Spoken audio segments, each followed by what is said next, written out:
আসসালামু আলাইকুম, hello everyone, সবাই কেমন আছেন? নতুন একটা ভিডিও নিয়ে আমি চাঁদনি আক্তার আবারও চলে এসেছি। আজকের ভিডিওটা থাকছে অন্য সব ভিডিওর থেকে একটু আলাদা। এখন থেকে আমার আইডিতে বা আমার ফেসবুকে আপনারা রীতিমতো একই ভিডিও পাবেন, যেটা আমি ইউটিউবে আপলোড দেব। দুইটা জায়গায় আমি একই ভিডিও দেব। আজকের টপিক থাকছে রিগেলের ফার্নিচার নিয়ে, যে রিগেলের ফার্নিচারগুলোতে যে শ্যাওলা পড়ে থাকে সেগুলো কিভাবে আপনারা সমাধান পাবেন।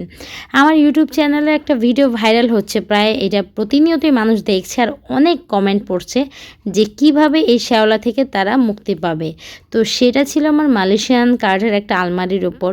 সেই আলমারিটা নিয়ে আমি ভিডিও তৈরি করেছিলাম, কিন্তু এখন আমি আপনাদের সাথে ভিডিও শেয়ার করব রিগেলের উপর। কারণ রিগেল হলো একটা ভালো একটা ব্র্যান্ড, যেটা আসলে খুবই ভালো। এই বুক সেলফটাই আমার প্রায় 12,000 টাকা লেগেছে, যেটা দিয়ে আমি একটা মালয়েশিয়ানের 3 পার্টের আলমারি কিনতে পারতাম।